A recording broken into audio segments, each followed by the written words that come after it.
Hey everybody!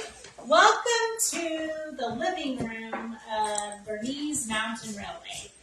I advertised my live event would start tonight at 6 o'clock, where we would premiere a litter of AKC Bernese Mountain Dog puppies that were born here on March 9th to the General, who is the sire of this litter, and Zippy. So these are Zippy's puppies.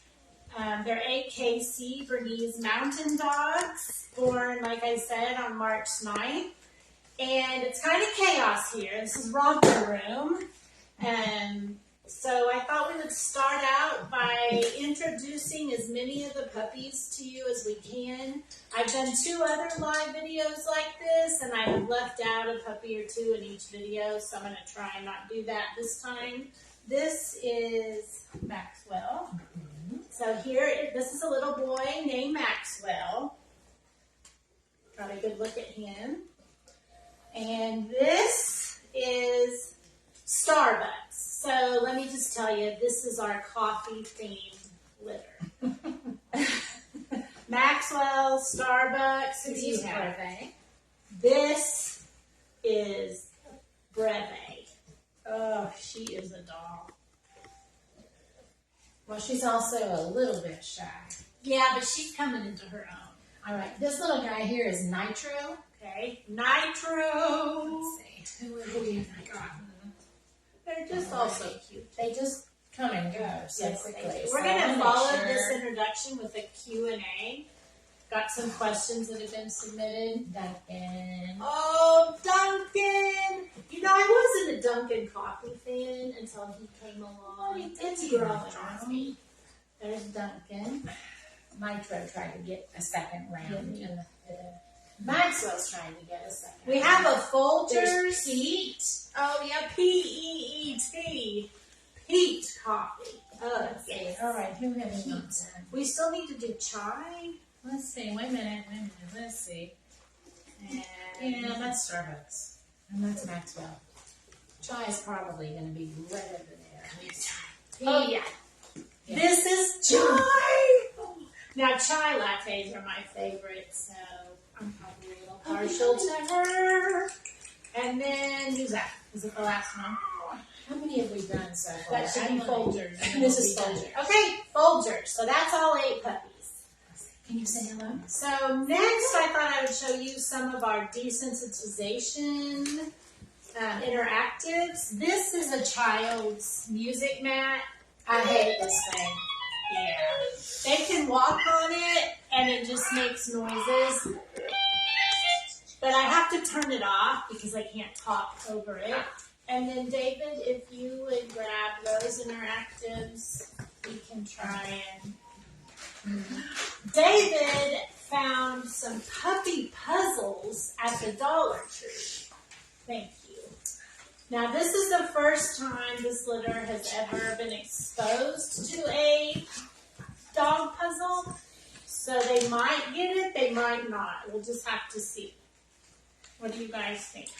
I put some high-value treats in here to kind of... They know there's something in there.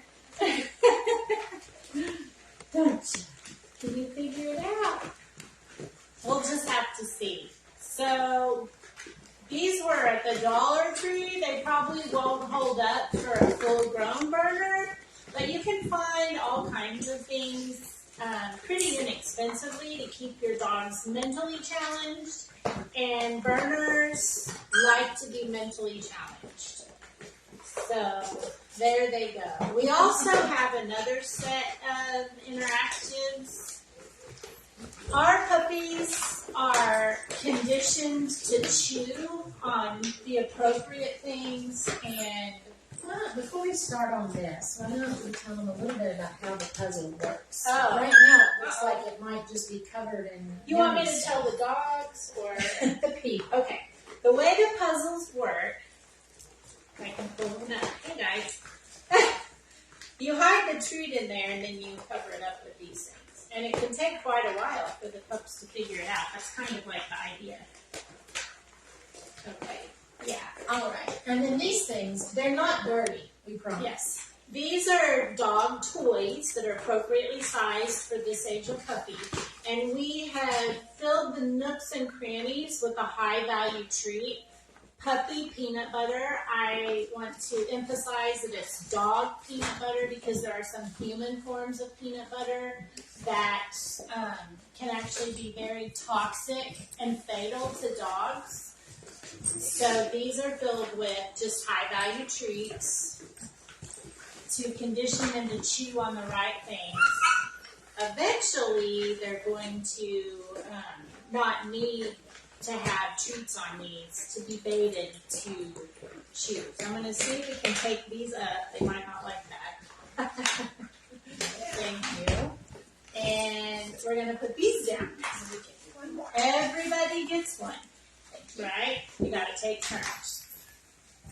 They really liked what was in that dog puzzle. You want that? Okay. Then while they're figuring these out, you want one? You want some? I get enough. Okay. In my daily allowance. So this is LaDonna. She is my litter nanny, AKC evaluator, and trainer. I'm in Clark, Wyoming, but thankfully she comes whenever I have a litter from her home state, which is south, where it's warm, and stays until my puppies are 8 weeks old. Yes. I've got cheese, string cheese, and a clicker. And this is one of the things, many things that I use to just get these little guys used to manding. And that is where they will sit and look at me, make eye contact, and then they get rewarded with a little treat. It's the very beginning stages of some of the training that we do here. These little guys obviously aren't interested in manding when they've got all of these free treats just for doing nothing but being cute. But later on, I guess we'll probably do some videos that will show some of that.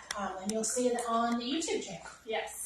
And probably on my Facebook page too. Okay, somewhere we have questions. Thank you for submitting questions each time I've asked you guys.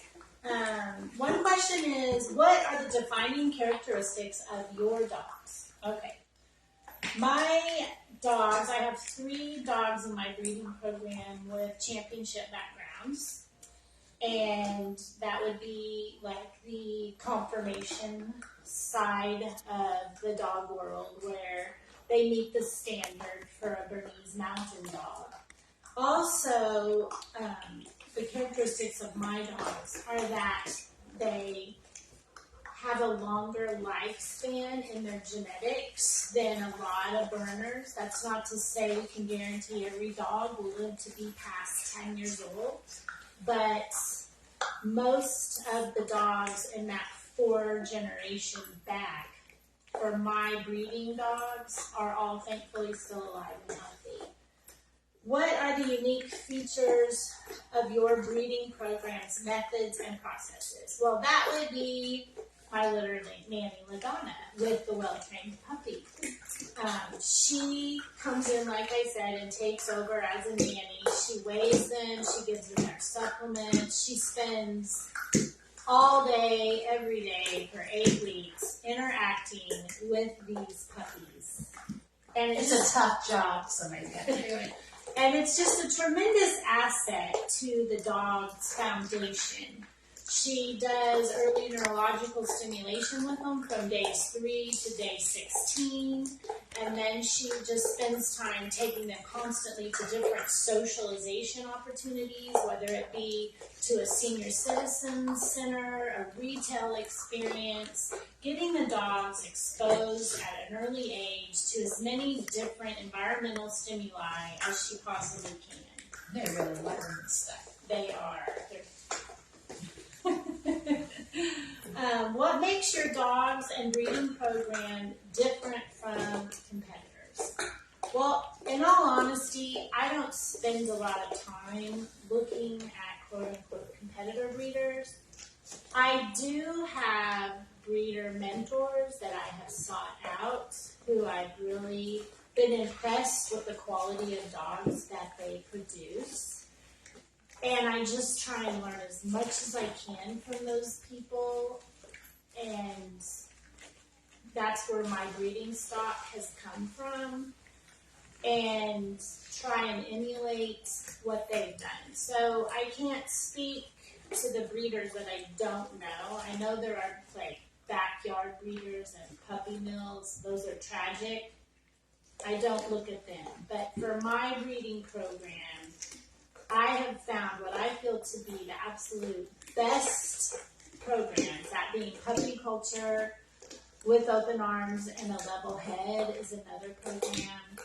Of course, my litter nanny with the well-trained puppy, the diet that we follow, the supplements that we follow, and then we have a phenomenal vet who is really experienced with a wide range of animals, not just dogs. And that's really important. Yes. What we have found as we've been dealing with these little guys is that the vet that you choose makes all the difference in the world. Goodness.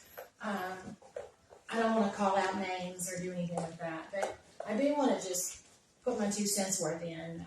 I have just noticed that whenever you do the strip mall kind of vets with the boutique vet experience. All of that. You're really paying for real estate. You're not paying for quality care. Yes. Sometimes we get confused. We tend to think that higher prices means better quality care, and that isn't always the case. Find a vet whose passion it is to just take care of dogs and animals in general. I prefer to find vets that have agricultural experience too, just because they've seen everything. And usually those vets, don't want to call anybody out again, but they're older. They've just been around, and they're not going to have that high-end real estate office. The other thing too, I mean, while we're on that topic, is when you've got an agricultural-based vet, people that are in the business of raising cattle, they really can't spend an exorbitant amount of money per cow. It just doesn't, the mathematics don't work. So these guys have figured out how to give the best care without having to be Draining on your budget. Exactly. They kind of know how to do what they need to do on a relatively limited budget. So anyway, they do take cost considerations into effect. When we do things like hernia repairs, for example, here, the prices that we have seen other vets do it are like 3 to 4 times what our vet costs. So feel free to shop around when you're looking for a vet. Ask the price range for immunizations and if you're going to have your dog spayed or neutered. What were your beginnings in purebred dogs? My beginnings go all the way back to when I was in junior high. Right now, I'm in my 50s. My dad was a phenomenal dog trainer and breeder. He bred and showed AKC German Shepherds, so that was my first experience. And I just loved the fact that the family could really experience bonding through the experience of the dog world. I would travel to dog shows with my mom and dad. I would travel to training opportunities with my mom and dad. And just the value that a dog can give to a family is really the highest value for me. What have been your greatest struggles in dogs? And how have those struggles impacted your program today? These are some tough questions, guys.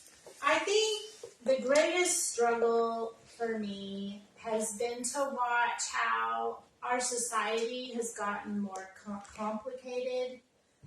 And sometimes with that complication, families encounter things that they didn't expect when they first got a dog. And so, for whatever reason, loss of employment, sickness, disease, divorce, we will welcome, because I do have a policy that I will rehome.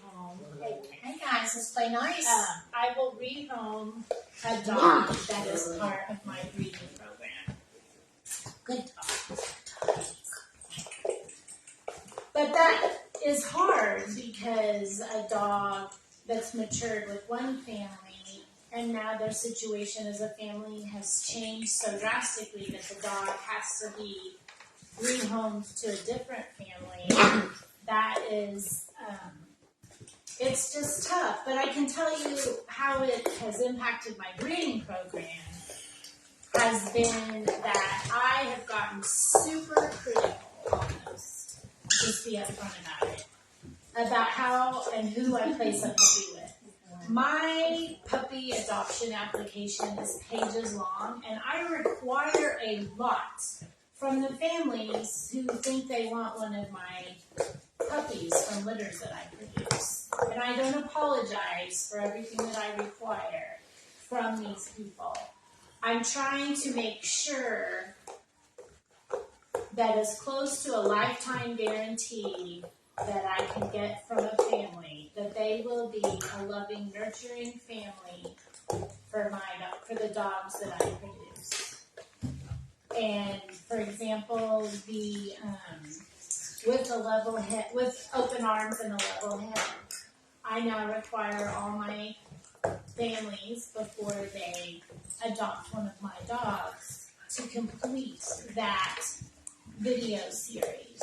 And that's because I want everyone in the family on the same page, at least as far as it concerns interacting and caring for one of my puppies. What have been your breeding program's greatest accomplishments? Let's see. It's been a few years back, but we had a family who became interested in my program, and they were looking for a dog for the wife, the mom. And they had a nonverbal autistic child about, I think, in the 2nd grade. And nothing had brought this child out of his shell. And they weren't expecting one of my dogs to bring him out of his shell. But as they interacted with us in our dining room, that young boy and our dog just bonded immediately in the most amazing way and stayed in touch. And for the first time in that young boy's life, he had a friend. So I think my greatest accomplishments are when I know that I have placed a puppy into a family where that puppy is going to make a huge difference in the quality of life that the family experiences. Let's see.